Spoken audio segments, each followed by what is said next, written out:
안녕하세요. 인생 닥터입니다. 우리가 일상에서 무심코 쓰고 있는 말에는 신비로운 힘이 있기에 어떤 말을 하느냐에 따라 우리의 운명이 바뀔 정도로 큰 영향을 미칩니다. 말 한마디에 천냥빛을 갚는다는 말도 있듯이 말 한마디를 통해 복이 들어오기도 하고요. 복이 나가기도 합니다. 그렇기에 우리는 우리가 쓰고 있는 말에 대해 좀 더 주의를 기울여야 합니다. 과연 어떤 말을 자주 써야 복이 들어올까요? 지금부터 이정재 교수님이 쓴 운을 벌어야 돈이 벌린다를 통해 자세히 알려드리도록 하겠습니다. 먼저 복을 완전히 걷어차게 만드는 말이 어떤 것인지 알려드리겠습니다. 첫 번째, 불행을 만드는 말입니다. 에이, 재수없어. 난 왜 이렇게 재수가 없지? 나는 왜 하는 일마다 잘 안 풀리는 거야? 뭐 하나도 제대로 되는 일이 없어. 같은 말은 절대로 하지 말아야 합니다. 이는 당신의 뇌를 스스로 불행해지도록 세뇌하는 말이죠. 뇌는 당신의 말을 명령이라고 생각하고 당신이 시키는 대로 따릅니다. 사주학이 아니더라도 모든 심리학자는 이런 말을 합니다. 인간의 뇌는 하나의 단순한 명령체계라고 말이죠. 내 마음이 명령을 하면 뇌는 그것이 우리에게 좋은 것인 줄 알고 몸에게 전달하고 몸은 그러한 명령을 따르게 됩니다. 다시 한번 말하지만 사주학은 선천운인 사주보다 후천운인 마음가짐이 훨씬 더 중요하며 삶은 자신의 마음가짐에 따라서 변한다고 말합니다. 만약 스스로 자신이 재수가 없다고 말한다면 뇌는 재수가 없도록 몸에게 명령하고 몸은 그러한 재수 없는 행동들을 따르게 된다는 것이죠. 그렇다 보니 지금은 잘 살고 있더라도 그 운들이 점차 꺾이게 되고 이것이 쌓이고 쌓여서 불행한 삶으로 변해갑니다. 농담이더라도 절대 이러한 말은 하지 말아야 합니다. 정말 불행한 삶으로 변해갈 수 있습니다. 두 번째, 습관적인 욕설입니다. 우리는 습관처럼 욕설을 하는 사람들을 자주 봅니다. 욕설 또한 앞에서 설명한 불행의 말처럼 자신의 뇌 속에 갈등과 다툼을 심어주게 되는 말입니다. 의학자들은 우리의 뇌가 행복할 때 나오는 뇌 호르몬과 불행할 때 나오는 뇌 호르몬이 다르다고 말합니다. 습관처럼 하는 욕설은 우리의 뇌에 화가 났구나, 불행하구나 등의 상황을 인식시키게 되고 뇌는 불행한 상태라고 인식하게 되어 불행의 호르몬을 계속 분비하게 된다고 말입니다. 이러한 불행의 호르몬이 계속 분비되면 행복한 삶을 살아가기는 힘들 것입니다. 상학에서도 복을 부르는 최고의 관상은 은은한 미소를 머금은 상이라고 말합니다. 이는 늘 미소를 머금고 있으면 우리의 뇌가 행복하다고 인식하기 때문에 그러한 것이죠.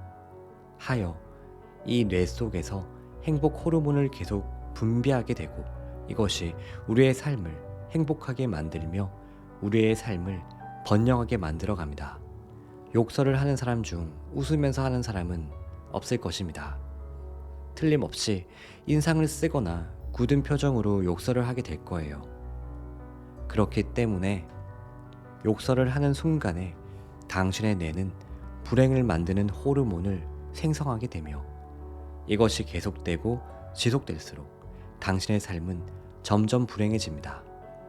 욕설은 하지 말아야 합니다. 늘 좋은 말, 즐거운 말만 하세요. 세 번째, 악담이나 분노의 말입니다. 세상 모든 동물의 침 속에는 독이 있다고 합니다. 어느 과학자는 악담이나 분노의 말에서 나오는 침을 분석해 그 성분이 일반적인 침에서 나오는 독성보다 수백 배나 강함을 밝혀내기도 했습니다. 그렇다면 이 독성이 강한 침은 과연 누가 삼킬까요? 바로 나 자신입니다. 대체로 삶이 불행하거나 불행해질 때 분노의 말을 하게 될 텐데 이때는 아주 사소한 일에도 민감하게 반응하며 자신을 몰라주는 세상에 분노하고 또 자신을 믿지 않는 사람들에게 화를 내곤 합니다. 아마도 웃으며 분노하는 사람은 없을 것입니다. 이는 굳이 과학적인 증명을 들추지 않더라도 상학에서 말하는 운을 걷어차는 사람, 나쁜 운을 만드는 사람들이 항상 공통적으로 하는 행동입니다. 절대로 남에게 악담을 하거나 분노의 말을 하지 마세요.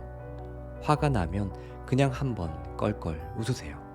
칭찬은 고래도 춤추게 한다고 했습니다. 그래서 저는 늘 운을 얻는 사람은 마음에 여유가 있다고 말합니다. 화가 나거나 분노가 느껴지면 이를 말로 표현하지 말고 잠시 한 걸음 물러나서 여유롭게 다시 한번 생각해보고 이를 미소로써 표현해보세요. 그래야 운이 좋아지게 됩니다. 사실 사람이라면 누구나 화가 나거나 분노가 느껴지면 잠도 잘 자지 못하고 온종일 그 생각만 할 것입니다. 이러한 것들이 쌓이게 되면 균형이 무너지고 이 무너진 균형들이 쌓이고 쌓여서 자신의 운들을 약화시키게 됩니다. 그러니 절대 화내지 말고 분노하지 말고 자신을 한탄하거나 자책하는 말들을 하지 말아야 합니다. 하늘은 절대 이런 사람에게 좋은 운을 주지 않습니다. 자, 이번에는 복을 끌어안는 말과 걷어차는 말 이 두 가지를 비교해서 말씀드리겠습니다. 첫 번째, 긍정적인 말과 부정적인 말입니다. 말하는 대로 이루어진다는 말을 들어본 적이 있을 거예요. 긍정적인 말을 하는 사람은 자존감이 강하고 자신에 대한 믿음이 굉장히 강한 사람입니다. 하지만 부정적인 말을 하는 사람은 자존감이 약하고 자신에 대한 믿음이 없는 사람이죠. 그래서 같은 실수를 해도 에이, 내가 그렇지 뭐, 내가 하는 일이 다 이렇지 뭐 하고 체념하는 사람이 있는 반면 뭐가 틀렸는지 생각하고 다음에는 이런 실수 절대 하지 말아야지 라고 반성하고 기록하는 사람이 있습니다. 자, 당신이라면 이 두 사람 중 누구에게 다음 일을 맡기겠습니까? 세상에 처음부터 잘하거나 숙련된 사람은 절대로 없습니다. 누구든 초보자 시절에는 실수도 하고 실패도 하며 이러한 과정들을 거쳐 숙련된 전문가가 되어갑니다. 실수와 실패는 누구나 하기 마련이죠.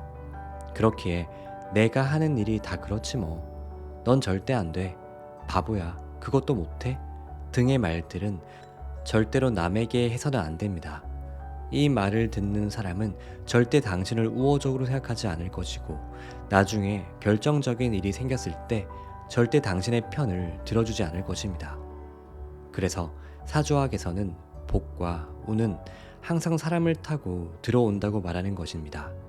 이러한 부정적인 사람 옆에는 사람이 많이 없을 것이고 그 누구도 힘들 때 자신의 편을 들어주지 않을 것입니다.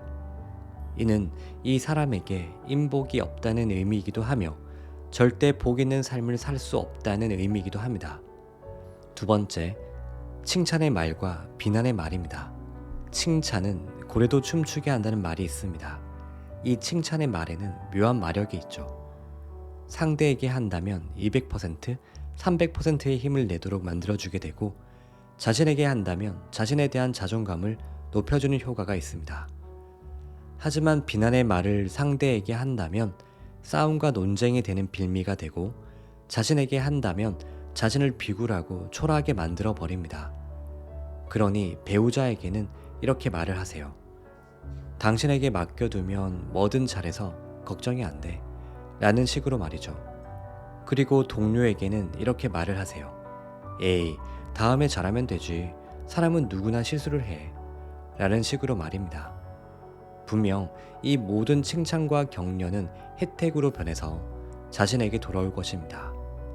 하지만 만약 무슨 일을 그렇게 해, 이것도 못해? 하여간 잘하는 게 하나도 없어 라고 말을 한다면 어떻게 될까요? 아마 바로 싸움이 시작될 것입니다. 이 말로 인해서 당신이 지금까지 한 모든 실수가 나오기 시작할 것이고 서로 내가 잘났니, 내가 잘났니 하면서 다투게 될 것입니다. 자, 과연 당신은 어떤 것을 선택할 것인가요? 늘 주변 사람들에게 이렇게 말을 하는 사람이 되어보세요. 역시 자네가 한 일이니까 확실해. 역시 최고야.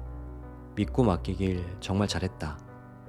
아마 이런 소리를 들은 사람은 앞으로는 무슨 일이 있더라도 만사 제쳐두고 당신을 도와주러 올 것입니다. 그러니 이미 벌어진 일이나 상황에서 절대 남을 비난하지 말아야 합니다. 물론 스스로에게도 마찬가지죠. 세 번째, 자신감의 말과 비하하는 말입니다.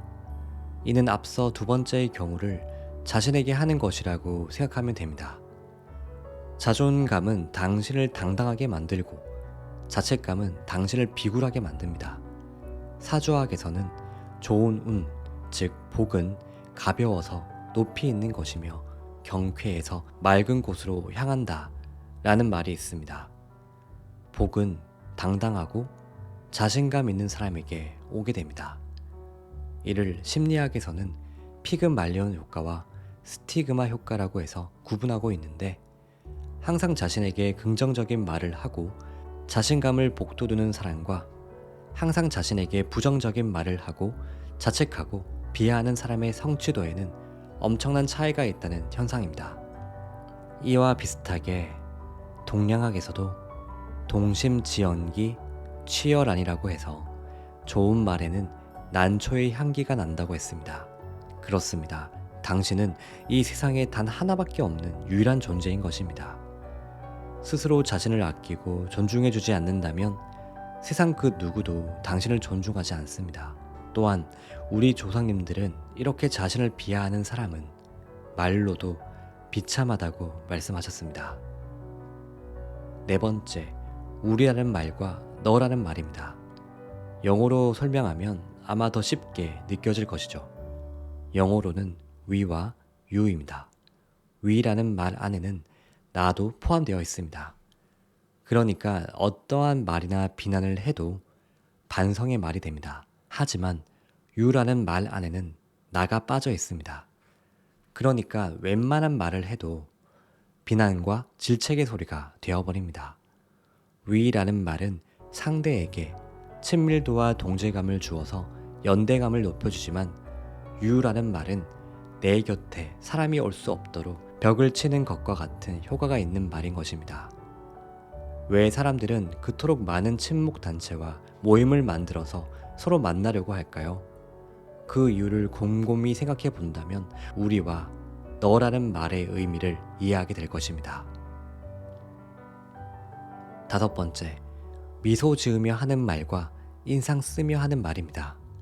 말은 부드러워야 하고 격식과 품위가 있어야 합니다. 말이라고 다 같은 말이 아니라는 뜻이죠. 상학에서는 은은하고 부드러운 미소는 운을 만드는 최고의 변상이라고 말하듯이 말도 복이 오도록 만들 수 있는데, 이는 바로 미소 속에 나오는 말입니다. 미소를 머금고 하는 말은 부드러울 수밖에 없으며, 그런 말을 하는 사람은 경박하지 않고 은은함을 풍길 수밖에 없습니다. 그래서 그런 사람의 말에는 향기가 난다고 말하곤 하죠. 하지만 인상을 쓰고는 절대 좋은 말을 할 수가 없습니다. 그러니 항상 미소를 지으며 말하는 습관을 들여보세요. 그러면 누구나 당신을 좋아하게 될 것입니다. 미소를 지으려고 하면 입꼬리가 올라가지 않을 수가 없죠. 자, 입꼬리를 올리고 이 바보야 라고 말해보세요. 실제로 말해보면 말끝에 웃음이 나오고 농담이 되어버린다는 것을 알게 될 것입니다. 하지만 반대로 인상을 쓰고 한번 말해보세요. 아무리 좋은 말을 해도 비꼬는 소리, 비난의 소리로 들리게 된다는 것을 알게 될 것입니다. 이것이 바로 우리말의 우수성이죠. 이제부터 누군가와 대화할 때 항상 은은한 미소를 지으면서 말하는 습관을 꼭 가져보도록 해보세요. 마지막으로 실수에 대한 자책과 반성에 대한 이야기를 꼭 짚고 넘어가고 싶습니다. 사람들은 누구나 이 부분에서 큰 착각을 하고 하지 말아야 할 자책을 하며 또 자신이 운이 없다는 이야기를 스스로에게 하곤 합니다. 오늘 내가 한 일을 생각해보면 아마 90% 이상은 평범한 일이었거나 잘한 일이었다는 것을 떠올릴 수 있죠. 하지만 대부분의 사람은 10%도 안 되는 잘못된 일을 비난하고 자책하고 끙끙 앓아가면서 시간을 보냅니다. 예컨대 오늘 아침 출근할 때 운전을 잘했기에 사고가 없었을 것이고, 또 점심 때도 밥도 잘 먹었기 때문에 체하지 않았던 것이고, 길을 잘 살피며 다녔기에 다치지 않았던 것이죠. 이렇게 사람들은 대부분의 일을 다 잘하고 살아가더라도 10%도 안 되는 작은 실수를 하기도 합니다. 하지만 사람들은 그 10%도 안 되는 실수를 비난하고 자책하며 스스로 아무것도 할 수 없는 사람, 운이 없는 사람이라고 여기고 그러한 사람이 되어갑니다. 그렇습니다. 운이 좋은 사람, 운을 얻을 사람은 90%의 잘한 일을 생각하고 나머지 10%를 줄여나가려고 노력하지만 운이 없는 사람, 운을 얻지 못한 사람은 이 10%의 잘못에 매몰되어 자신의 능력을 스스로 부정해버린다는 것입니다. 항상 칭찬하세요. 늘 자신과 남을 칭찬하는 습관, 이것이 진정 운을 만드는 최고의 수단임을 잊어서는 안 됩니다.